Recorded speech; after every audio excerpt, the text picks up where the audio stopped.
Добрый день, дорогие друзья! И снова 21 век, и снова 2022 год, и снова наше неизменное шоу, хотя оно немножко изменилось. Раньше мы назывались «Безос курит», но теперь для того, чтобы стать более как-то поближе к народу и чтобы было более понятно наше название, мы называемся «Идил Шоу», просто, коротко. И сегодня мы будем говорить снова про Amazon бизнес, про все, что связано с e-commerce. И у нас в гостях, думаю, очень известный человек в Amazon сообществе. Это Александр Троценко. Александр, Саша, привет. Ребят, привет всем. Антон, спасибо, что пригласил. Всех рад вас видеть. Всех раз видеть. Да, и давайте начинать. Давайте я, наверное, представлю Сашу. Саша уже, 7 лет ты занимаешься продажами на Amazon? Не, на самом деле с 2015 года я занимаюсь Амазоном. Да, значит, плотно. уже 7 год. Ты учился у Кустова на второй мастер-группе. Ну, это Да, все, знаешь, это некая да. градация. Я покупал третью мастер-группу, а ты учился на второй, немножко раньше. Вот. Ты продаешь, начинал с продажей ножей. У тебя хорошие обороты, там сколько это, миллионов долларов в год. Поэтому расскажи немножко о том, что у тебя на сегодняшний день, чтобы если я что-то сказал, может быть, неправильно, или ты дополнишь. Не, все правильно, Антон, ты все правильно сказал. Я действительно учился в MG Graduates, вторая группа была, это конец 2015, начало 2016 года. И в летом 2016 у меня приехала первая партия товаров на Amazon, это были ножи. Ножевая тематика я до сих пор ей занимаюсь, у нас порядка 200 СКУ в ножевой тематике, обороты порядка 5 миллионов долларов, там плюс-минус, потому что у нас уже несколько аккаунтов и есть и другие темы, в которые мы уходим и развиваемся. Но ножевая тематика остается основной и главной. Всегда хотел спросить, почему ножи? Ну, ты с детства увлекался, как учил Кустов, что найдите то, что ваше хобби, в чем вы понимаете, и запустите этот товар. Но это было как раз вот так. Слушай, это на самом деле интересная история. Это благодаря Кустову, потому что, я же, как и все, тогда на MZ Graduates делал там ресерч недельный. Я там наресерчил лампы. Но MOQ по этим лампам было порядка 14 тысяч долларов, и там огромное количество какое-то было. И слава богу, что я туда не нырнул, эти лампы, настольные LED-лампы. И вот что-то у меня... Я просто пошел на рынок и зашел в магазин, который продавал ножи. И говорю, а вы можете мне привезти ножи, чтобы вот это без этого гемора, без Китая, без инспекций, без проверки качества, без понимания, какие ножи ходовые, какие нет. И мне сказали, окей, да, давай, мы просто с Китая отправим тебе. Я так выбрал 8 позиций, и мы погнали. Я еще у Кустова взял консультацию индивидуальную, сказал, ножи можно? А он сказал, ножи можно. Ножи можно, я тебе разрешаю. Да. Слушай, сегодня мы будем говорить про бренд Analytics, как это было в анонсе этого выпуска. И нас уже смотрит сейчас больше 30 человек. Я думаю, что сейчас еще подключатся люди. Я хочу сказать, что если вы нас смотрите, где бы вы нас не смотрели, мы выходим в 7 сообществах в Фейсбуке, одновременно самые крупные сообщества по Amazon бизнесу. Там было в заставочке. И мы выходим на одном канале на YouTube. Вы можете нас посмотреть в записи. Всегда записи есть, поэтому ответим на все короткие вопросы, регулярные вопросы. Если, опять же, у вас есть какие-то вопросы непосредственно к нашему гостю, к Саше сегодня, может быть, и даже ко мне, то, пожалуйста, у вас есть внизу такая короткая полосочка, называется Write a comment, или там напишите комментарий, мы этот комментарий увидим, мы его обязательно здесь выведем на экран, и Саша обещал сегодня ответить на все вопросы. Если какой-то вопрос он не успеет ответить, то будет отвечать уже в личку, но так или иначе у нас все честно, вы в онлайн-эфире, и все бесплатно, как и всегда. Я еще хочу такую штуку показать. У Саши есть его стандартная голова вот на большом экране. Голова не моя стандартная, голова стандартная Безоса, Джеффа. Да, вот ты его как Хатея из китайского гладишь, да, чтобы он тебе денег. Да, оно, кстати, помогает. Он уже немножечко затертый тут сверху, норм. Отлично. Мы его одеваем, очечки, шапочки, шарфики. Все по сезону. Понятно. Хорошо, давай, Саш, начнем с бренд Analytics. Расскажи, может быть, начнем с твоей компетенции, на чем бы ты хотел остановиться. Вот я очень люблю удивляться, и на самом деле из того, что я прочитал, я очень много чего про бренд Analytics не знаю. Рассказывай. Это органическая история получилась. То есть у нас, как и у всех, были проблемы в плане продвижения ножей на Амазоне. Почему? Потому что Ну, ножи – это предметы двойного назначения, на которые запрещена реклама, то есть PPC у нас как инструмента продвижения не было никогда, и нам пришлось как-то правдами-неправдами выводить свои товары. Был когда-то такой инструмент, который назывался, ну, его называли виш-листами, продвижение товаров с помощью виш-листов, но он в какой-то момент перестал работать, и мы как бы оказались в таком тупике, когда у нас просто не осталось инструментов, как продвигать товар. Вот. Ну и колоссальная ответственность, потому что большое количество денег заморожено в товаре, вынудило разбираться во всех отчетах Амазона. И однажды я наткнулся на Brand Analytics, но это такая история. Вот. И что меня в нем поразило? Когда листаешь Brand Analytics, это там отчет называется Amazon Search Terms, и листаешь к миллионному товару, да, то есть миллионный товар в списке, то видишь, что там выдается параметр, который называется процент продаж, который получил товар по ключевому слову. И там в графе там 100%. То есть ты понимаешь, что этот товар по этому ключевому слову набрал 100% продаж. 100%. То есть вся остальная выдача вообще не набрала продаж. И ну, тут несложно догадаться, что, скорее всего, это была одна продажа. Именно вот эта мысль меня натолкнула в том, что можно, в принципе, придумать какую-то такую формулу, алгоритм, которая бы переводила любое процентное значение в штуки, и таким образом по каждому ключевому слову, а Amazon не дает этой статистики ни в Business Reports, ни еще где-либо, эта статистика только доступна на PPC, и по каждому ключевому слову, которое составляет все семантическое ядро, можно просчитать количество продаж, органических продаж. Вот. И начиная разбираться глубже, мы действительно нашли такой алгоритм, и действительно там применили формулы. Сейчас это сделано уже с помощью даже отчасти искусственного интеллекта, а раньше это были формулы в экселевских таблицах. Мы можем, и вот это классно, да, и вы должны, это важно понять, мы можем по каждому ключевому слову сказать, какое количество продаж дает тот или, ну, получает тот или иной асин. Вот. Ну, а ты можешь как-то рассказать, как эта формула работает? Это ваше изобретение или какое-то просто статистическая какая-то погрешность? Ну, какая-то статистическая разработка? Да на самом деле там просто все, это формула 5 класса, называется формула наименьшего общего делителя, когда ты, ну, грубо говоря, в Brand Analytics выводится 3 асина, которые там отсортированы по количеству кликов, которые получил тот или иной асин по ключевому слову. И как довесочек, второй характеристикой, второй метрикой дается процент продаж, который набрал этот асин по этому ключевому слову. И там может быть такое соотношение, там 33% один асин, второй асин 33%, третий асин 33%. В сумме это 100%, и ты понимаешь, что 33% это каждый асин продал по одной единице товара, наименьший общий делитель 100, ну, понял, да, формулу? Ну, да, понял, но вот все должно нацело поделиться, да, потому что... продаж это по БСР вы считаете или как? Не, BCR там вообще они никак не участвуют. Давай я немножко сделаю отступление. Давай. Еще раз, ребят, есть Brand Analytics, там отчет Amazon Search Terms. В этот отчет попадают те асины, которые по ключевому слову набрали наибольший процент кликов.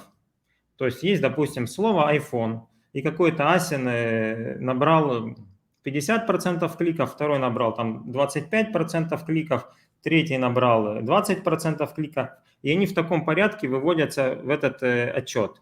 И как довесочек каждому асину также прикрепляется количество, ну, в процентном соотношении продаж, которые он набрал по этому ключу. То есть, и вот переводя вот эти проценты в штуки через формулу наименьшего общего делителя, ну, сейчас это сделано через сервис, там ничего, собственно, и считать не надо, там просто нажимаешь кнопку, и все понятно, и он тебе дает количество продаж. Можно и узнать, сколько в штуках, а это, ну, это действительно очень важно. Очень многие люди, они просто не понимают, сколько на самом деле дают органические продажи по всему их семантическому ядру. И кажется, знаешь, когда смотришь на BSR, и если этот BSR там дает, ну, показывает, что у этого асина 200 продаж, то это же далеко не значит, что все эти 200 продаж приходят по органике. И зачастую по органике там порядка 30-40 продаж максимум. эти ключи дают, да, семантическое ядро дает эти 30-40 продаж. Но и мы должны понимать, что из этих 30-40 продаж, при том, что наш листинг новый, при том, что у него там мало отзывов, при том, что это неизвестный бренд, мы можем забрать только какую-то часть. И вот бренд Analytics, он и показывает, он дает понять, сколько каждый бренд, сколько каждый асин занимает долю продаж какую. Понимаешь? То есть есть, я вот сейчас на примере скажу. Допустим, я смотрел ключ в начале декабря Christmas Decorations, да, декорации к Рождеству. Этот ключ, естественно, он был топ-1 в поисковых запросах Амазона. Вот он так в Brand Analytics имеет частотность единичка, то есть это самый высокочастотный запрос на Амазоне. И по этому ключу было в день, мы перевели эти проценты в штуки, больше 2000 продаж. Вот. Причем распределение по каждому асину, которые входили в топ продаж, было такое, там 2% топ-1 получал продаж от 2000, это порядка 40 продаж, 1,5% там второй, 30 продаж, ну и там что-то 1,2% третий. То есть мы понимаем, что на первые топ-3 асина приходится всего там порядка 5% продаж, а все остальные продажи распределяются по всей выдаче. Да, и вот это важный на самом деле показатель, потому что ты понимаешь, что ты даже если займешь серединку первой страницы, ты все равно какие-то свои 2%... Все равно не будет. Еще раз не услышал. Я говорю, топ-продаж у тебя все равно не будет, если ты будешь... даже да, топ-продаж не будет, но ты будешь занимать какие-то 0,1, 0,7%. Но ты будешь продавать даже в середине, находясь в середине первой страницы. А есть такие ключи, вот тоже недавно анализировал декальцинатор, ну то есть средство для чистки кофеварок. Там есть бренд какой-то, и вот топ-1, топ-2 и топ-3, они занимают 70% продаж. 70%, понимаешь? Все, и в эту нишу как бы лезть-то и не стоит. А там топ-4 и топ-5, там еще там, допустим, 10%. И, соответственно, находясь в середине страницы, ты вообще не получишь продаж. Понимаешь? То есть, анализируя вот так каждый ключ, ты, во-первых, можешь понять, где ты находишься, что тебя ждет, и кто как стоит относительно продаж. И кроме этого, еще интересная информация, можно, там есть клики перевести, клики процент, клик-шея, так называемый показатель, это процент кликабельности, conversion share, это процент продаж. Ты можешь перевести проценты по кликам, проценты по продажам и в итоге получить настоящую конверсию. То есть по каждому своему конкуренту, который попадает в топ продаж в Brand Analytics, ты можешь реально получить конверсию, сравнить со своей и сравнить там с другими участниками торгов, да, так сказать. Слушай, а у вас есть, я так понял, сервис, да? У вас есть какой-то сервис, который вот это вот все делает? Ну, ты сказал про искусственный интеллект. Или это только закрытая ваша внутренняя штука? Нет, есть сервис, он называется Amazon. Он был написан для сотрудников нашей компании, потому что на основании, ну там в чем фишка? Когда мы строили свою систему продвижения, потому что у нас не было PPC, я уже повторюсь, я начал думать, а почему, собственно, Amazon Brand Analytics строит свои отчеты не на основании конверсии, да, не на основании продаж, а на основании именно кликабельности. И вот это прям мучило меня очень сильно, потому что получается, что он вот эту кликабельность, он считает важнее, чем продажа. А на самом деле кликабельность – это есть единственный показатель, ну, косвенный, да, показатель релевантности поисковому запросу.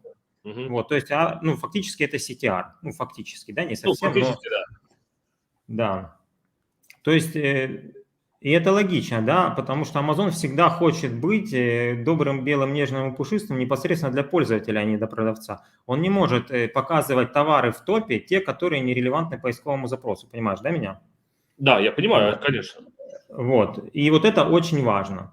То есть правильно я понимаю, что ты хочешь сказать, извини, я тебя перебью, правильно я понимаю, что ты хочешь сказать, что вот все те истории про ни в коем случае там про внешний трафик, про вот это вот мы скликаем ваш листинг в какую-то там в подвалы, и все это как бы не работает, если это… Да нет, конечно, это 100% не работает, ну, несложными тестами можно понять, и вообще я считаю, что если есть параметр, на который можно повлиять извне, то есть Amazon никогда его учитывать не будет, ну, это логично, ну, накликай, ты напиши бота, и он тебе будет накликивать, ну, это была бы такая война. Поэтому вот как таковой процент, ну, конверсия как таковая, она не влияет на положение. Это косвенный тоже параметр, который дает определенные метрики, но как таковая конверсия не влияет на положение товара в органической выдаче абсолютно никак. Гораздо большее значение имеет CTR, потому что CTR Amazon не может пренебрегать. Это есть единственный показатель релевантности. То есть то, что ожидает увидеть пользователь, покупатель, относительно выдачи. Amazon всегда должен показывать то, что видит покупатель. Вот поэтому CTR у вас на всех листингах должен быть максимально высокий CTR относительно своих конкурентов. Ну, это один из залогов успехов. И даже когда мы сейчас делаем листинги новые, мы этот параметр очень жестко тестим через PickFu. То есть пока наша главная фотография не относительно конкурентов не наберет наибольшее количество голосов на сервисе PickFu, мы этот листинг не публикуем. То есть вот этот CTR, которым Amazon не может пренебрегать. Вот это было основополагающее в нашем продвижении. И второй параметр, когда я реально смотрел те товары, которые находятся в Brand Analytics, 3 товара, они, как правило, занимают топ выдачи органической, топ. Но часто, не то что часто, но иногда это не совпадало. Там я еще 3 месяца голову поломал, и вот тут еще включается один параметр, то есть он на самом деле лежит на поверхности. Amazon есть коммерческая структура, и поэтому, с другой стороны, ему выгодно показывать те товары, на которых он зарабатывает.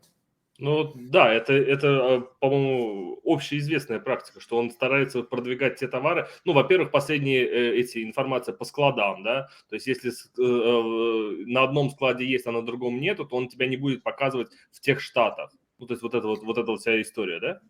Ну да, это уже из серии там алгоритма А9, который Amazon использует, но вот ключевое вот именно в органической выдаче это релевантность и заработок Амазона. То есть если товар релевантен, ну, предположим, есть 2 одинаковых товара, но один стоит $15, второй стоит $10, и их покупают одинаково, ну, условно, да, гипотетическая ситуация, то выше будет тот товар, который стоит $15, потому что просто Amazon на нем зарабатывает больше. Ему выгодно это показывать. Ну, я к этому пришел как бы самостоятельно еще пару лет назад, но одновременно с этим я первый раз это услышал, Саша Нежник это подтвердил, да, как бы со своей стороны, как-то он это называет, я не помню.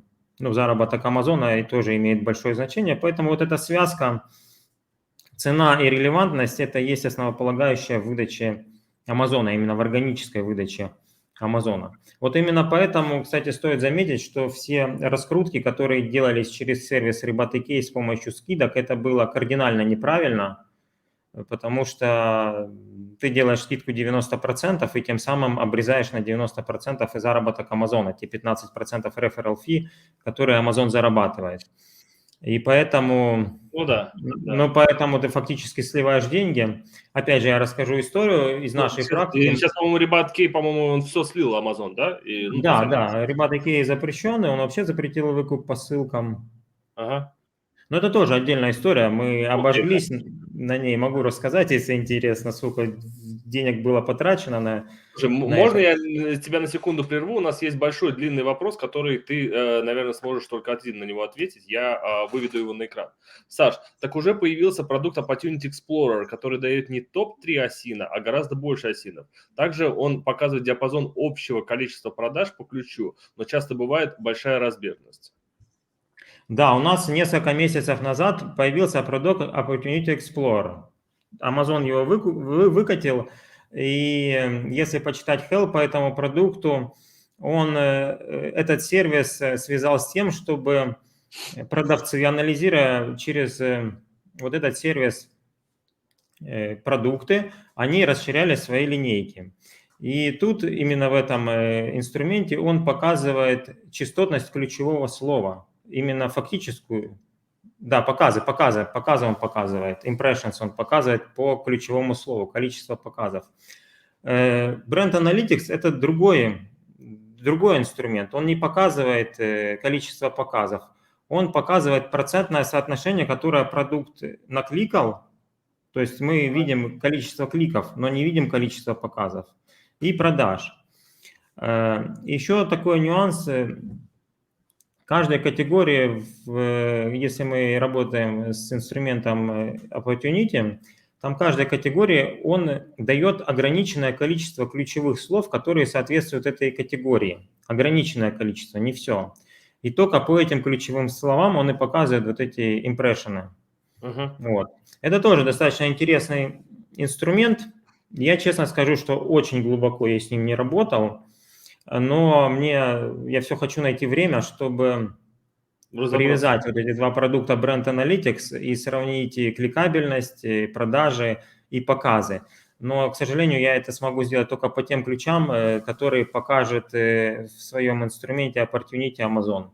То есть, ну, я не знаю, ответил я на этот вопрос, нет, но это совершенно два разных инструмента, которые дают... Да, понятно, что это совершенно два разных инструмента, и они могут друг друга дополнять, но пока не знаю как. Да? Ну, ключевой Opportunity дает количество показов именно, а да, Brand Analytics... он дает, да, то есть это немножко по-другому. Саш, да, извини, я тебя перебил, мы говорили про что мы говорили? Про Рыбатыке и как... Да. Что у тебя было с Рыбатом Кей? Ну, были такие сервисы, да, которые раскручивали. Тоже важный вопрос. Знаешь, когда раскручиваешь товар, то всегда не знаешь, я не знаю, сталкивался ты с этой историей, ты не знаешь, сколько сделать выкупов по ключевому слову. Вообще понятия не имеешь. Ты Да, можешь... и все, сколько выкупов, какой у тебя опыт там и так далее. Раньше была волна. Ну, я не знаю, сейчас на твоем опыте работает волна, но там 5, 7, 9, 11, и потом ты 11, 11, 11, и, там, и вот примерно... Да, мы пробовали как угодно, много товаров у нас было, 200 асинов, как мы только не... И ровненько, и в горочку, и с горочки, и волнами, и как угодно. И вот всегда спрашивали, а сколько же надо сделать выкупов и какие ключи раскрутить? Помнишь, еще говорили, давайте с низкочастотки, потом с высокочастотки, потом среднечастотку. Это вот такой вопрос. Коршун в свое время говорил, не надо вам высокочастотный, давайте биться за среднюю частотную, потому что вот 10-50 тысяч, давайте вот за них положим. Да, было такое. Ну, это было сколько-то лет назад уже, да. Вот, а мы однажды завезли nail file, это пилочки для ногтей. И мы решили их раскручивать, будем выкупать по 120 штук в день, чтобы ключевое слово nail file раскрутить в топ, цель у нас была топ-3. Почему 120 штук, я, честно говоря, до сих пор сказать не могу.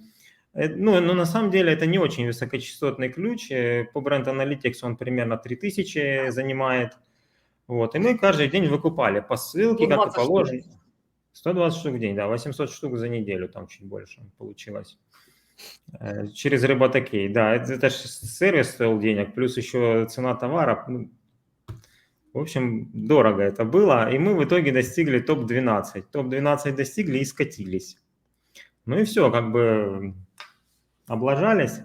А потом, вот когда анализируя Brand Analytics, я начал думать, а что же мы так облажались с этими пилочками? Я подумал, если у нас было такое количество выкупов, то надо зайти в тот период Brand Analytics и посмотреть, что происходило. Я действительно зашел, и в чем прикол? Из 120 выкупов на тот момент Brand Analytics засчитывал только 40. Понимаешь, да? Ну, примерно 40. То есть мы попадали в топ-3 асинов по кликабельности на тот момент, но засчитывал только 40. То есть все остальные, там 80 выкупов, они как бы, это пшик был. Вот, и тоже начали разбираться в этой теме, ребята, там это важно.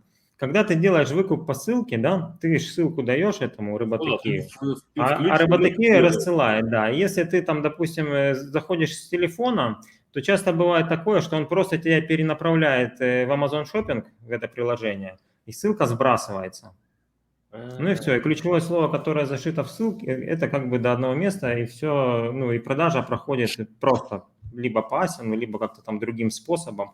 Возможно, есть какие-то ссылки, какие-то моменты, почему Amazon по другим причинам не учитывает эти ссылки. Но фишка в том, что, во-первых, ты не контролируешь этот момент. Ты не знаешь, Amazon засчитал эту продажу по ключевому слову или нет. Если не засчитал, соответственно, движение не пошло. Да, и смысла Второе, это, конечно, заработок Амазона. Если у тебя пилочка стоит, условно говоря, $10, то Amazon зарабатывает $1,5 referral fee. Если ты делаешь скидку там 90%, то Amazon зарабатывает 15 центов. Ну, то есть ему такой продукт совершенно невыгодно выводить в топ. Вот. Ну и вот анализируя, я понял, что надо что-то менять. И мы начали строить свою систему выкупов, где мы можем контролировать каждую покупку. Ну, что самое интересное... Так, вот это вот интересно, свою систему выкупов. Сейчас выкупы, отзывы и все это не работает. Какая у вас система выкупов тогда? Ну, не то, что не работает. Amazon... Ну, все трет, все трется в усмерть. Смотри, в нашем сервисе Amazon, да? Ага. Ну, вообще, давай я отвлекусь, наверное. Он был написан специально для нашего персонала, но с учетом того, что есть там база, которая, ну, все данные в Brand Analytics можно посмотреть только за предыдущий год. Дальше данные стираются. Ага. У нас есть база за 3 года, то есть еще 3 года назад, то есть 2 года назад, да, и год, который хранил сервис архив, я знал, как с этим обращаться, то есть это использовали мы, у нас есть база за 3 года. И на основании вот этой базы мы анализировали там семантические ядра, там, строили систему выкупов, и мы видели, сколько штук, кликов набирает то или иное ключевое слово за день, за сутки. И понимаешь, вот, допустим, на L5 брать и разбирать, мы делали там 120 выкупов, то есть 120 раз как минимум заходил человек на наш листинг, а на самом деле это очень много, потому что если разбирать Brand Analytics, там топ-1 по NailFile, там, допустим, 40 выкупов, 40 заходов было на листинг, понимаешь? То есть мы делали на 80 больше. То есть, во-первых, это ответ на вопрос, а сколько надо делать выкупов? Ну, частичный ответ на вопрос. А во-вторых, если ты делаешь кликов, заходов или каких-то действий больше, чем есть по рынку, да, ну, то это же как бы является, ну, возможно, является триггером для Амазона.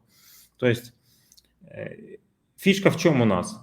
Мы с помощью Brand Analytics, с помощью этого сервиса можем просчитать вот именно точное количество, вот прям ювелирно, можем просчитать, сколько кликов получает ключевое слово, сколько кликов получает Асин, да, сколько продаж он занимает, сколько надо сделать выкупов, чтобы быть на одну продажу выше, чем он, сколько надо сделать выкупов и какую цену поставить, чтобы Amazon заработал больше, чем он.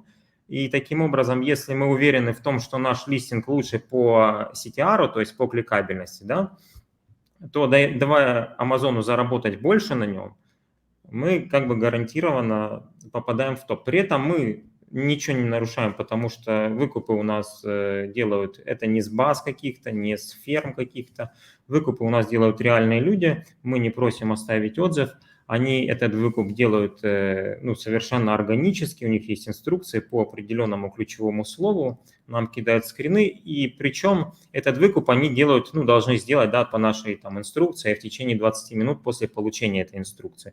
То есть это не так, что он там добавил в корзину и там оплатил через какое-то время, через неделю или не оплатил. Ну, то есть он ищет по скринам через поиск, да? То есть вбивает условно там... Да, взаимодействие с чат-ботом. Любимая чеснокодавка вбивает и доходит до 10-й страницы и находит этот товар, и вот ничего лучше не придумано. Ну, это имитация органического, на самом деле, действия человека. Ну, то есть, да, лучше ничего и не придумаешь. То есть он реально руками вбивает, но сейчас алгоритмы Амазона достаточно быстро реагируют на то, чтобы асин поднимался в выдаче, да, в органической, там, на 3-4 день. И поэтому, если асин новый, он находится где-то далеко, то мы используем фильтра, но чаще всего это New Releases. Важно, что мы привязываем все эти выкупы через выкупы по мобильному устройству, потому что так просто удобнее, так и найти пользователя, который будет выкупать, гораздо легче. Вот. Ну и у нас действительно сидит человек, который работает ночью. Я вот, кстати, недавно снимал на Старый Новый год, зашел в офис попасевать, а у меня ребята сидят, работают 1:30 ночи, делают выкупы. Они реально с ними связываются по мессенджеру и просят скрины, чтобы все было так, как надо.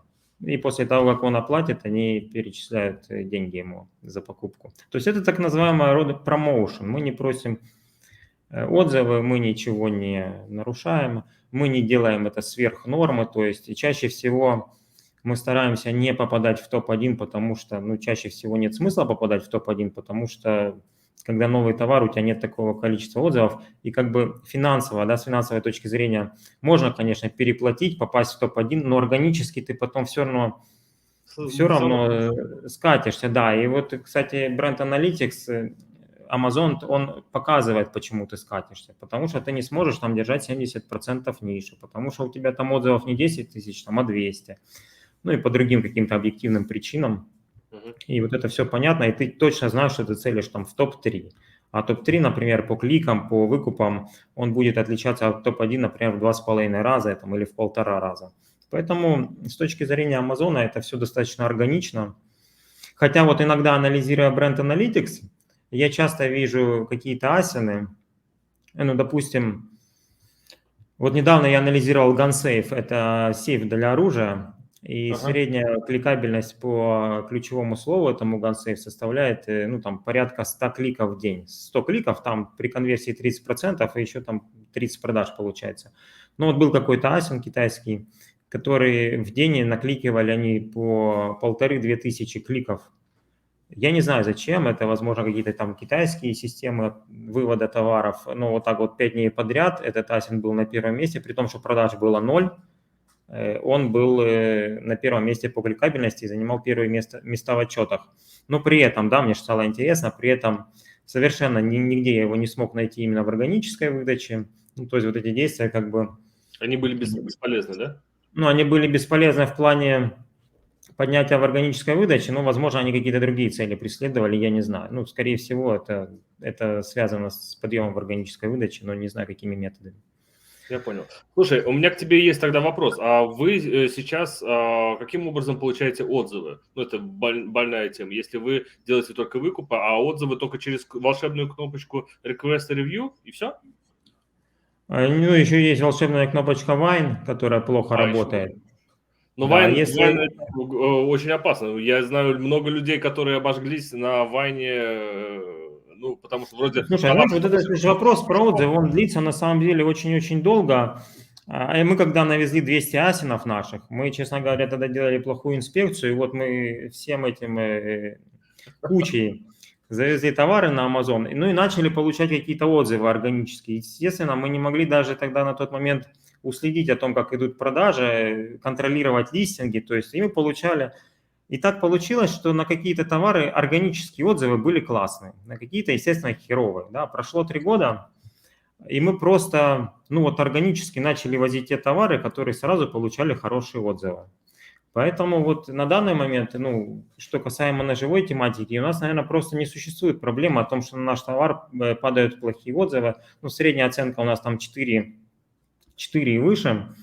А вот на те товары, которые новые, уже с других тематик, мы стараемся, опять же, Wine делать, ну и на них уже работает PPC, наваливаем продажи, ну, в среднем там 3% от объема продаж летит органических отзывов. Ну, наваливаем PPC. Ну, очень прикольно вот про твой метод анализа, и я потому что даже ни разу не слышал об этом, вот когда прочитал у тебя это в Фейсбуке, после этого, собственно, я тебя и решил пригласить, потому что, ну, то есть ты говоришь нечто новое о том, что каждый день в Facebook-группах в наших по Амазону люди спрашивают одни и те же вопросы, там про Вайн, про эти выкупы, но никто не говорит, что это в принципе вот уже есть, все, пожалуйста, посмотрите, сколько продает конкурент и сколько продаете вы по каждому конкретному ключу, не через рекламу, а именно через органическую выдачу. Это очень классно вообще. А если кто-то хочет, пожалуйста, вот здесь внизу есть amazon.org. С Александром можно также связаться в Телеграме. Внизу также есть эта строчечка, но мы не будем отвлекаться. У нас есть несколько вопросов. Я, с твоего позволения, да, конечно, выведу на экран. Штук 6 вопросов уже насыпалось. Суть ребят кейджа была в том, что Amazon видел продажу за полную стоимость и получалось полностью реферал фи, и за счет этого органика двигалась. Ну, у RoboTK на самом деле было несколько опций. Возможно, и была такая опция, что за полную стоимость, но мы на тот момент пользовались именно скидками. То есть мы не выкупали за полную стоимость. Вот, и после того, как у нас... А зачем тогда RoboTK обычному человеку, если за полную стоимость? Он же как раз... Ну, RoboTK просто давал объем То есть, ну, 800 выкупов, это же надо найти людей, чтобы сделать Я 800 понимаю, нет, но выкупов. мне как посетителю, по-моему, как раз он для меня и рекламировался, что приходи, у нас скидки на Amazon товары.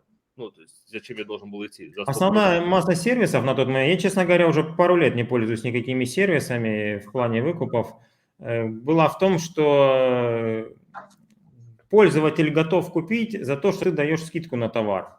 Да, То есть ты да, его вот не бесплатно даришь, и вот эта про это и скидка как речь. бы и являлась тем краеугольным камнем, когда с одной стороны ты экономишь какие-то деньги, а с другой стороны нифига не получается, потому что ну, Amazon просто не зарабатывает. Я еще раз Да. повторюсь, что все действия у Амазона логичные, то есть заработок, дайте Амазону заработать, он вас подымет. Какое Какой-то, отношение имеет скидка на Rebate к заработку Amazon? Скидка же делается на сайте Rebate, выплата оплачивается с кошелька ребейта. Ну, ну, можешь Антон, ты, прокомментировать. наверное, сам можешь ответить на этот вопрос, потому что ну, есть конечная цена, по которой покупает покупатель, и, соответственно, от этой цены Amazon получает referral fee. Это referral fee в Да, зависимости от категории это там от Ну да, 8 это, до это 15, ну, логично. Перемотайте на начало нашего выпуска, мы там да, немножко... чем меньше цена, тем меньше referral fee. Рыбатки работал очень четко. Другой момент, что Amazon его прикрыл, и сейчас как-то стрёмно раздавать через него. Никто не раздает, поэтому все. Рыбатки must die. Привет. Так, а как вы узнаете общее количество продаж по ключу в нише? Точное количество Helium дает приблизительное.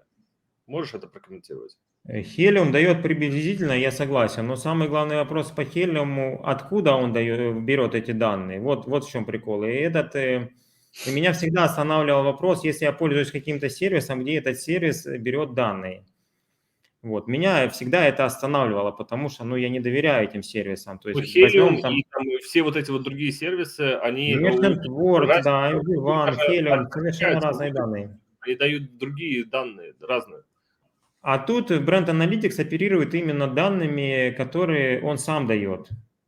Он сам Мгм. дает, поэтому этим данным стоит доверять. И вот это как бы уже то, на что стоит обратить внимание. А как мы узнаем общее количество продаж по ключу в нише? Смотрите еще раз. Мы берем ключ, вбиваем его в отчет Brand Analytics Amazon Search Terms, там есть такой отчет. Выбираем период, там, допустим, дневной какой-то.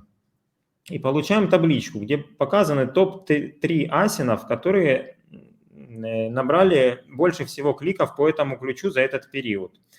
И вторым столбцом есть данные, сколько он продаж забрал по этому ключу во всей нише. И мы можем там увидеть, допустим, первый там 20%, второй 15%, третий тоже 15%. Итого получается, что топ-3 асинов набрали 50%, и вся остальная выдача еще 50%. Мы просто переводим с помощью, ну грубо говоря, да, очень грубо говоря, с помощью формулы наибольшего общего делителя эти проценты в штуки и получаем точное количество продаж. Вот и все. Ну, если вы зайдете на сайт Amazon, зарегистрируйтесь. Кстати, ребята, которые смотрят, которые там напишут в Telegram или в Instagram, ну, неважно куда, зайдете на сайт Amazon, зарегистрируйтесь, напишите мне, и мы дадим там двухнедельный там триал на пользование программой, вообще во всем там разберетесь. Я Круто. очень подробно это Очень объяснял в полезно вебинарах. смотреть наши выпуски. Да. Да. Следующий вопрос. Присоединяюсь к вопросу. Можете ли вы показать на экране, как вы работаете в Brand Analytics? Наверное, сейчас мы не сможем показать в Brand Analytics, как вы работаете. Давайте все-таки зайдите Ребят, на... у меня были вебинары, там магия Brand Analytics, практика Brand Analytics, все подробно, видео записаны, как бы, если найдете, полистаете, если не найдете, напишите опять же в Telegram, покажу. Просто очень долго там, ну, как работать с Brand Analytics, там вебинар на 2 часа 40 Там минут был. 2,5 часа, я его вчера частично уже посмотрел, но, пожалуйста, у вас есть внизу сайт, у вас есть внизу телеграмма Александра, напишите туда, и вам будет дан двухнедельный триал только потому, что вы смотрите это шоу, и это вообще круто. Дальше, следующий вопрос. Выкуп на Amazon за 100%, а на Либате это цена 90% со скидкой. Это и выгодно клиенту. Amazon видит выкуп за 100%, а на Либате клиент тратит только 10%, например. Нет. Ну, смотрите, ребят, у каждого была своя стратегия Ну, работы с всегда. роботокеем. Я рассказал о стратегии, которая была 2 года назад. Сейчас уже это, наверное, вообще бессмысленно обсуждать, потому что, ну, роботокей в принципе не работает. Ну, было и было. Мы через него тоже выводили, но делая это сильно-сильно дороже, чем мы делаем сейчас. То есть, если я тогда сказал на примере на EFI, мы выводили, там, сделали 800 выкупов и не вывели в топ ключ, который имеет частотность 4000, то сейчас мы выводим в топ ключ, который имеет там частотность 200-300, и это в 10 раз для нас дешевле. Да. Хорошо, тут дальше идет, я поняла, спасибо, ну и так далее. Поэтому спасибо вам большое за ваши вопросы. Если еще есть вопросы, пожалуйста, пишите, мы с удовольствием на них ответим. А я еще все-таки хочу вернуться к вопросу. Это было в анонсе к этому выпуску. Сколько и как можно отжать процент у конкурентов? То есть вот мы запускаем товар, мы, как ты сказал, то есть это еще одна реклама, PickFu, мы загружаем туда фоточки и тестим, какая фоточка более кликабельна, правильно? Да, все верно. Дальше мы можем проанализировать, сколько конкурент продает, но как отжать? Вот, ну, если коротко вопрос. Ну, вопрос задать, как отжать и можно ли отжать? Смотри, Да. у нас, нам важно повысить CTR, да, когда мы видим выдачу на Амазоне, мы видим всегда маленькие картинки и немножко информации. Вот клик на нашу картинку, это и есть та дверь в листинг, да, где мы можем уже продать. И вот за это количество кликов отвечает CTR. На CTR влияет 4 параметра. Это качество доставки, скорость доставки и регион доставки, это цена, ну понятно, да, что чем ниже цена, тем больше конверсия, тем больше листинг привлекательный, качество самой картинки и количество отзывов. Вот эти параметры в идеале у нас должны быть лучше, чем у всех наших других конкурентов. Изначально это не так, как бы, но единственный параметр, на который мы можем точно влиять, это качество картинки. Оно должно быть супер топовым. Там, и уже только на этом параметре, если мы выезжаем, да, то есть на нас кликают из-за того, что у нас картинка классная, мы уже там можем чуть-чуть отжать. Когда мы это анализируем через Brand Analytics, нам очень важно понять, сколько топ-3, топ-1, топ-2 и топ-3 занимают процентов ниша. И вот если вы на этапе ресерча видите, что топ-1, топ-2, топ-3, у него есть там 70%, 40%, ну, там разные цифры есть, если посмотреть, то вообще не стоит в эту нишу лезть. Ну, каким образом вы отберете? То есть у топ-1 10 тысяч отзывов, там у вас там пусть даже 200 есть. У него бренд, да, понятно, что вы с этим, вот, допустим, бренд Victorinox, это мультифункциональные ножи, вот эти красные складные ножички. Ну, даже ключ там Swiss Army Knife, это не бренд, это просто ключ, но по нему 90% продаж это вот эти красные ножички. Кроме него никто эти ножички не продает. Ну, там невозможно привести синий такой же ножичек и начать там отжимать у него нишу. Это просто невозможно. И таким образом вы анализируете, сколько продает конкурент и что у вас есть, чтобы у него чуть-чуть забрать. Чуть-чуть забрать. Часто бывают такие ситуации, что, допустим, топ-1 продает там 30%, топ-2 продает 8%, топ-3 продает тоже 7%. Ну, тогда мы понимаем, что нам надо встать на место между топ-1 и топ-2, в топ-1 нам лезть не стоит, и выдавить топ-3 на топ-4, там, и тогда мы будем что-то продавать. Но это что-то будет не больше 8%, потому что топ-2, топ-3 подают по 8%. И если у нас лучший листинг, да, если у нас ситуация по какому-то из этих 4 параметров лучше, то есть вероятность, что мы там закрепимся. Ну и таким образом будем понимать, что вот по этому ключу общее количество продаж, допустим, 100, но нам светит только порядка 8. Ну вот как-то так. Ну, для Ну, меня классный показатель того, что я сразу вижу, куда вот лезть не стоит совершенно. Ну и также можно посмотреть по конверсии. Вот, допустим, топ-1, у него конверсия там, допустим, 30%, смотришь, ну, реальную конверсию, топ-2 там 18%, топ-3 там тоже 18-20%. Ну, а с каких дел у тебя на новом листинге будет там конверсия больше? Ну, понимай, сколько ты получишь кликов и на что тебе можно рассчитывать. Ну, как бы это более здравый, наверное, трезвая оценка. То есть ты уже смотришь на конкретные данные, а не на то, что там Вася сказал, что надо сделать 800 выкупов через такой-то сервис, и, возможно, там как-то. Так мы уже больше как-то точечно контролируем каждый параметр. CTR мы можем оттестировать, получить конкретные показатели. Если есть возможность запустить рекламу, посмотреть еще и рекламу там, и CTR в рекламе, ценой поманипулировать, ну и так далее. Вообще, кстати, классно, я хочу заметить, что вот когда мы раскручиваем, мы цену ставим чуть-чуть выше рынка. Почему? Потому что, то есть нас не видят, да, все выкупы есть искусственные, нас не видят. И потом в какой-то момент, там на 7-8 день мы находимся в топе своей раскрутки, и вот в этот момент начинают добавляться органические какие-то продажи, клики, там, органическая вся эта история. И вот в этот момент нам надо максимально повысить конверсию, максимально, да, с учетом того, что по некоторым параметрам мы проигрываем. Это отзывы, там, может быть, скорость доставки, цена, потому что мы выше рынка стоим. И вот в этот момент мы снижаем цену максимально с тем, чтобы повысить конверсию, чтобы раскачать CTR, чтобы больше нас покупали. Скажи, пожалуйста, у меня к тебе вопрос. А есть ли у вас какая-то услуга для массового рынка? Потому что вот следующий вопрос, я сейчас его выведу на экран. Здесь, от новичков. Да, то есть вот то, что ты говоришь, это офигенная компетенция, это очень крутые знания, но для того, чтобы это делать, это нужна еще толпа народу. Есть ли у вас подобная услуга с толпой народу или ничего такого нету? Пользуйтесь реал-версией. Ты знаешь, мы на самом деле оказались не готовы. Я вообще вот всю историю с Brand Analytics воспринимал, как есть, оно и есть, мы им пользуемся, нормально выводим и все. А потом вот все больше друзей начало приходить и говорит, расскажи, а потом круто, вау.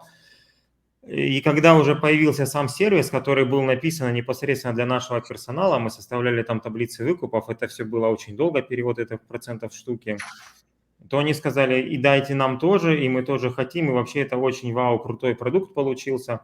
И вот тогда я провел первый семинар Brand Analytics, я на самом деле получил больше 80 отзывов, причем таких, что я даже сам не ожидал, что я там обладаю такими знаниями, настолько востребованными. Вот, причем это все из личного опыта. И мы, естественно, мы оказались не готовы к тому, что, да, у нас просят делать выкупы, мы не можем их делать много, но если у нас появляются какие-то вдруг окна, то, возможно, мы сможем там сделать выкупы.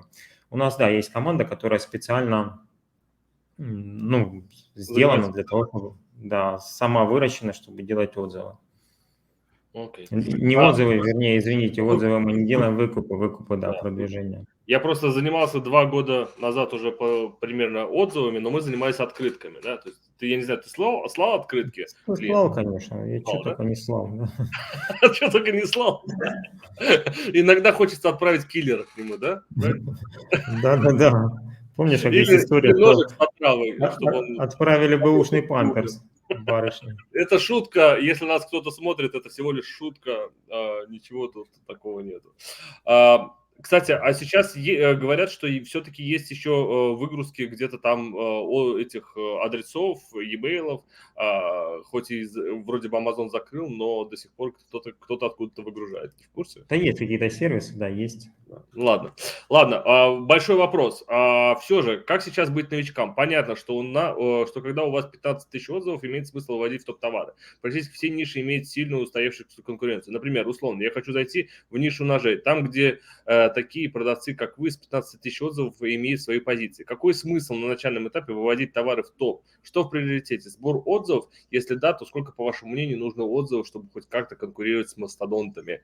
На моей практике, выйдя давайте, тут уже много чего отвечать есть. Если можно вопрос, чтобы я его почитывал, обратно вывести его. Смотри, на самом деле и в 2015 году, когда я начинал, думаешь, не было мастодонтов там с 15 тысячами отзывов? Был, надо просто брать и работать. Но завтра ситуация будет, понятное дело, хуже, еще хуже. Поэтому вот сегодня как раз то время, когда стоит начать. И мы тоже выводим, и выводим в разные, в новые ниши. Опять же, самый главный упор делайте на CTR в первую очередь. На CTR и на качество своей главной фотографии. Так, если условно хотите зайти в нишу ножей, вы еще понимаете, что есть такие ниши, где имеет место быть только демпинг. Например, мы продаем там какую-нибудь форму для лепки этих чебуреков, условно говоря. Ну, ее новое не сделаешь, они все одинаково выглядят из нержавейки, там все одинаковые формы.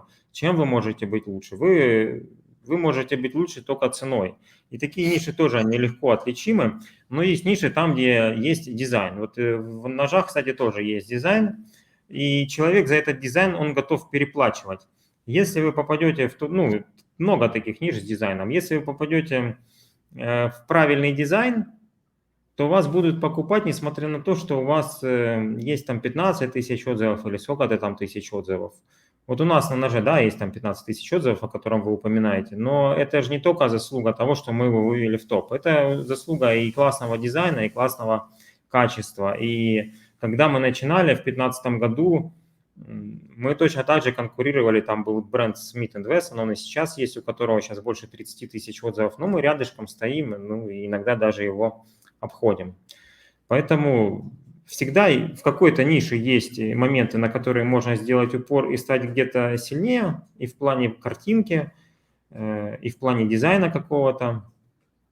Но есть такие ниши, ну, в которые надо посмотреть и сказать, пойду другое что-то поищу. В приоритете сбор отзывов. Если у вас есть способы сбора отзывов, собирайте их, конечно, собирайте. У нас просто сейчас та ситуация, что мы вот эту тему со сбором нелегальных отзывов забыли еще года 2 назад, потому что нам есть чем рисковать. У нас белый, чистый, пушистый аккаунт, вот, и мы предпочитаем как бы развиваться более плавно, но не так экстремально, скажем Девушка так. пишет, там есть продолжение про 15 тысяч отзывов.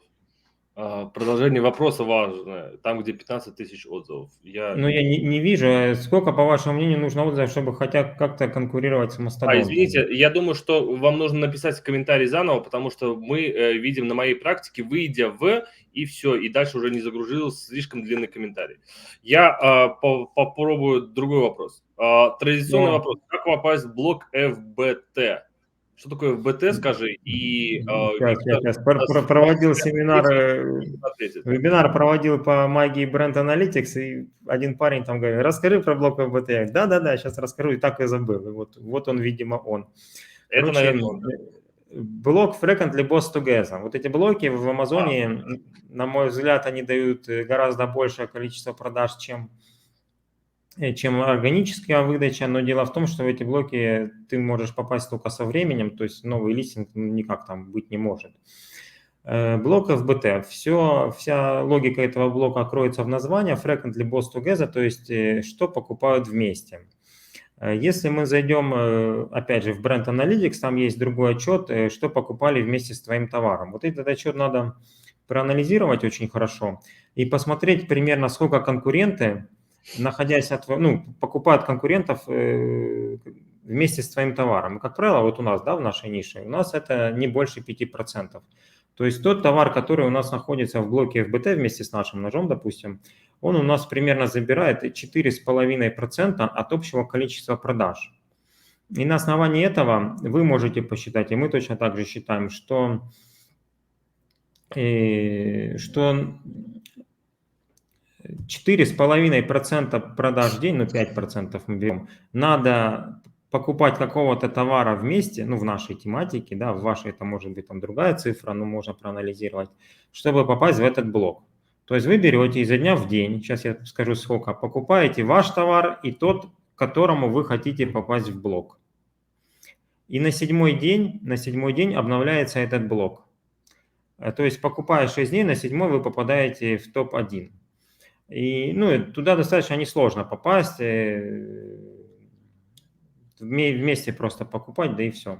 Но прикол в том, что это достаточно такой органический блок, и чаще всего, естественно, покупают с товаром тот товар, который дешевле, да, или который более релевантный.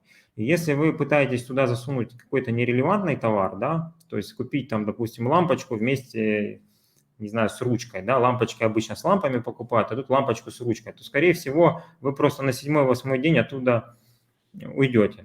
Мероприятие это не очень дешевое, потому что, если вы пытаетесь попасть в блог какому-то бестселлеру, то 5% от его продаж, которые могут составлять там 300-400 штук, это достаточно весомая цифра, а с учетом того, что вам надо купить 2 товара одновременно, и свой, и его, ну, то это вообще дорого получается. Вот, и почему надо покупать именно 7 дней?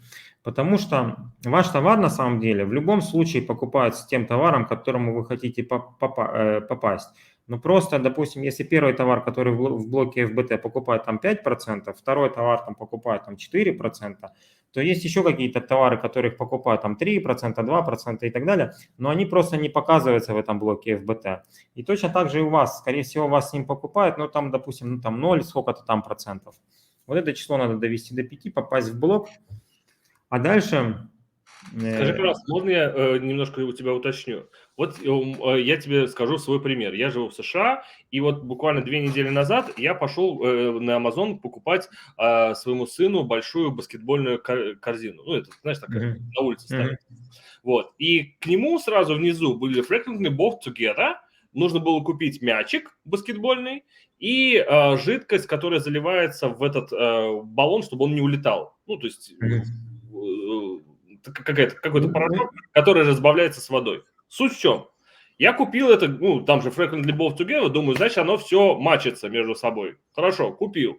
Мячик мне пришел для большой взрослой корзины, для баскетбольной. Мячик пришел вот такого размера. Баскетбольный, да, он красиво выглядит, но я же не смотрел даже. Как, думаю, ну, frequently, значит, большая взрослая корзина для баскетбола и мячик баскетбольный. Но он вот такой. Я его в итоге вернул. Так скажи мне, пожалуйста, вот по твоему опыту, то есть если кто-то продает вот эти вот корзины для этого, а я продаю мячик, значит, мне нужно что? Мне нужно, чтобы 5, сколько-то там процентов, мне нужно выкупить корзину с мячиком в каком-то количестве за эти 7 дней? Да, в каком-то количестве ты покупаешь, и если ты покупаешь больше всего, да, чем других товаров покупаешь, да, ты попадаешь в этот блок. Вопрос, как посчитать, вот я рассказал, обычно это 5%. Ага. На самом деле это очень крутая тема, если ты вдруг начинаешь показываться на личных конкурентов. Это, особенно если это бестселлер, ты просто забираешь 5% продаж его. И вот подытоживая вот эту историю, если вы хотите таким баловаться, ну, это классная тема на самом деле, то вы должны очень релевантные товары подбирать. Очень релевантные товары подбирать. То есть в чем фишка? Если ты подобрал товар, на который не заходят, попал к нему в блок frequently bought together, да, то как бы ты задержишься там, но и продаж не получишь. А если ты попал в блок к бестселлеру, то у него ж куча народу кого-то что-то с чем-то покупает. Скорее всего, твои баскетбольные корзины покупают с нормальными мячами. И органически туда, скорее всего, выйдет там большой мяч. А если ты с маленьким туда попадешь, то искусственно, да, то рано или поздно... Корзину я не вернул, но этот маленький мячик я вернул, потому что 100 лет был мне нужен. Да, вот, ну ты просто оттуда выпадешь, потому что нерелевантно. То есть не стоит, ключевое, не стоит пытаться засунуть нерелевантные товары. Вот. Но с другой стороны, если вы туда уже попали, то из-за того, что вы находитесь в видимой области листинга, то вас начнут покупать больше, ну, а того конкурента, который туда выпал, меньше, соответственно.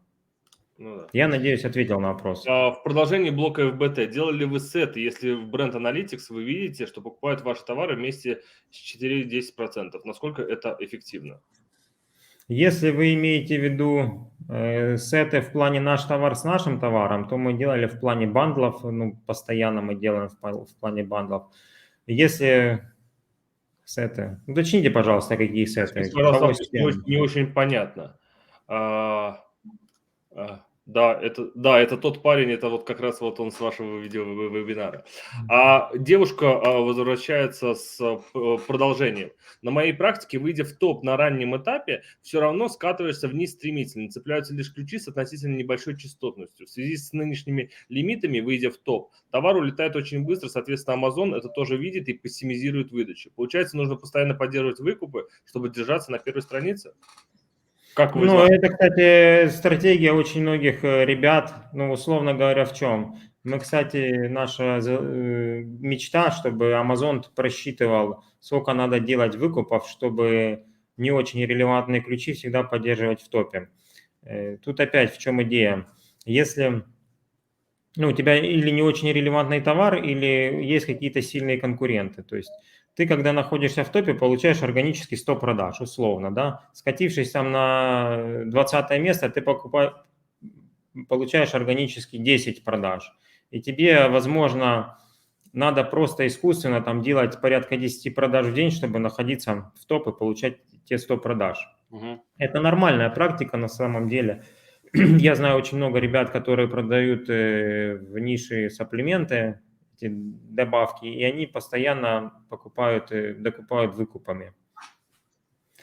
Если вы скатываетесь по какой-то высокочастотке, вы можете, опять же, выкупами подняться по низкой частотке. Но это очень масштабный вопрос. Ну, все Очень зависит, глубокий вопрос, да, мне да, от кажется. остатков, от стратегии, от бюджетов. Да, Но я да. скажу, что есть такие товары, которые привозишь, там продаж немного. Но ты привозишь, один раз раскрутил, и ты даже забыл за отзывы, и там отзывы могут приходить плохие, но они продаются, потому что вот такие ниши. То есть просто ресерчите лучше.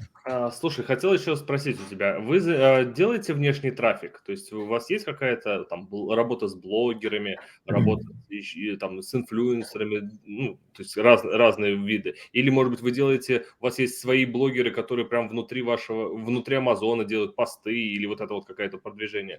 Как вы работаете с этим направлением? Давай я расскажу просто о своем опыте. Еще с 2015 года мы начали развивать свой Инстаграм-канал. Вот у него сейчас 20 тысяч подписчиков на живой. И как мы не пытались его монетизировать, у нас ничего не получается. Возможно, это связано с тем, что ножи у нас недорогие, там порядка $15 за штуку. Возможно, с нашим непрофессионализмом в сфере SMM, я не знаю. Есть YouTube-канал, в котором мы получаем, ну, в YouTube появляются иногда обзоры, ну, органические обзоры, там их порядка там 50 в год появляется, которые там дают немножко трафика. И нас научил работать с внешним трафиком, я у него учился, Данил Микиченко, вот он в электронике работает. У него прям целый отдел заточен под внешний трафик, он связывается с сайтами, которые дают какие-то обзоры. Вот прям сидит человек и каждый день ищет эти сайты, пытается с ними связаться, этих сайтов там тысячи, и где-то они получают отклик и начинают там работать. Сайт их начинает показывать. Из нашей практики мы 3 раза попадали, ну, удавалось нам списываться, давали предложения, и мы со скидками 3 раза попадали. Это там сайт БГР есть такой, другие я не помню, честно говоря. И продаж вырастала вот прям в 2 раза. Прям в 2 раза вырастает. То есть это очень мощный канал продаж, очень мощный, но важно научиться с ним работать.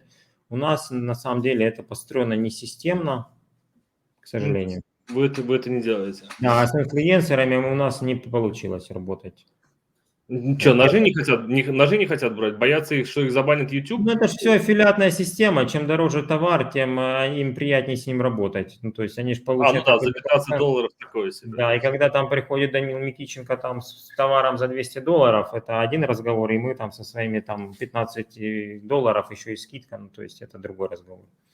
Я, кстати, не знаю, ваш я нож пытался заказать или не ваш, но в куче штатов в Америке, куда нельзя заказать ножи там с длиной типа больше там, чем сколько-то инчей, вот, и... Да, вот это ответ еще тому парню, который написал, предположим, я хочу зайти в нишу ножей.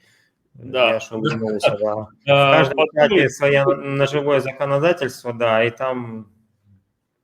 Ну, сейчас, если, может быть, во всех штатах разрешат продавать марихуану, то сейчас у нас будет какая-нибудь такая вот, какая-нибудь волна марихуаны на Амазоне. Но в целом очень много товаров, которые от штата к штату могут отличаться. То есть как ножи можно продавать только, там, допустим, во Флориде, но нельзя продавать в Нью-Йорке, вот, так и там фейерверки вообще нельзя продавать, только какие-то куколки такие, типа Да, хлопушки. у нас, кстати, я еще раз расскажу, может, кому-то будет полезно. Мы однажды взяли все штаты в США и взяли нож какой-то там абстрактный совершенно и начали вводить, доступен он в продаже к штатам, в штате или нет. Вот. Это совершенно был законный нож во всех штатах. И мы нашли 4 штата общей численностью там порядка 50 миллионов человек, где он просто по ошибке был запрещен к продаже. Ну, потому что какой-то индус там посчитал, что он не такой, какой есть на самом деле. И вот переписка с саппортом, да, нам открыла рынок, еще плюс 50 миллионов аудитории. Поэтому если у вас есть какие-то такие товары, которые, то лучше проверить вручную, вводите индекс штата и смотрите, там можно его купить или нет, разрешен к продаже или нет. Ну, это вы как делаете? Вы же смотрите амазоновскую выдачу через VPN типа этого штата, да, или как? Мы вводим индекс того штата и вводим ASIN и ложим в корзину. Если он там говорит, что нельзя, туда доставить.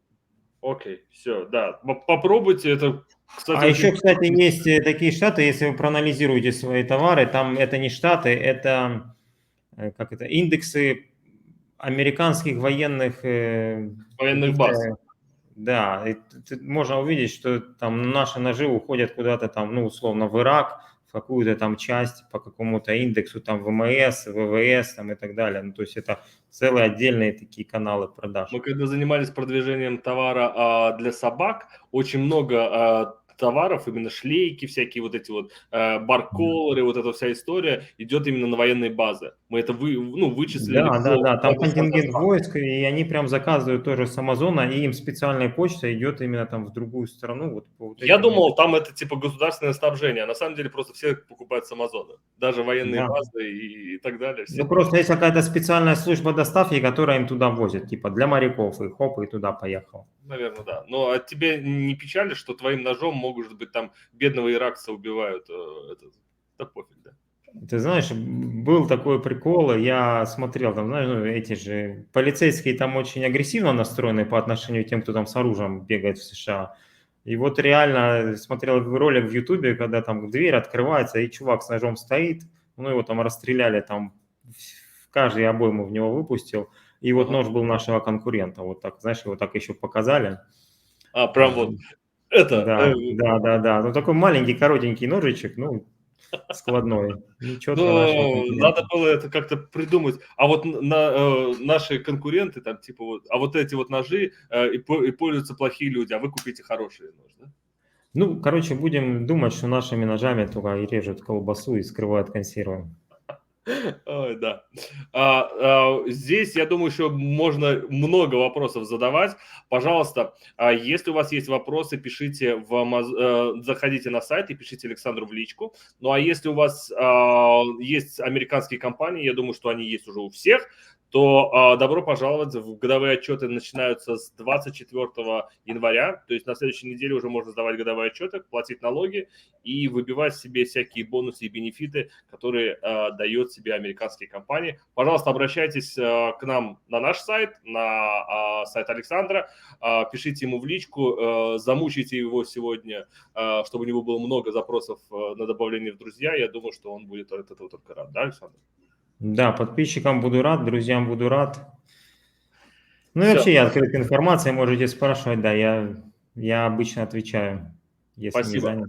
Саша, спасибо большое тебе, что пришел. Уверен, что еще не раз встретимся и в Фейсбуке, и в подобном шоу. Тебе большое спасибо за ответы. Это было шоу Безос курит, хотел сказать. Нет, это теперь Идил шоу называется. Вот, мы увидимся совсем скоро.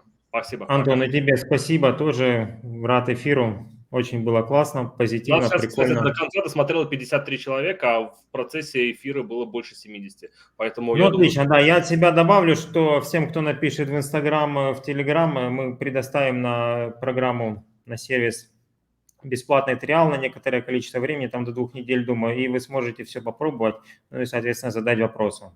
Слушай, Антон, я буду первым, кто тебе напишет сейчас в личку, и я хочу попробовать твой сервис. Прям вот. Давай. Мне интересно посмотреть наши товары, которые вот эту штуку проанализировать, потому что математика у меня, честно говоря, не очень, и вот этот проценты складывать туда-сюда, знаешь. Такое себе. Спасибо, Саша, тебе большое.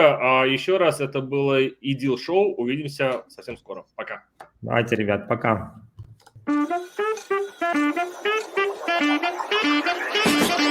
Right.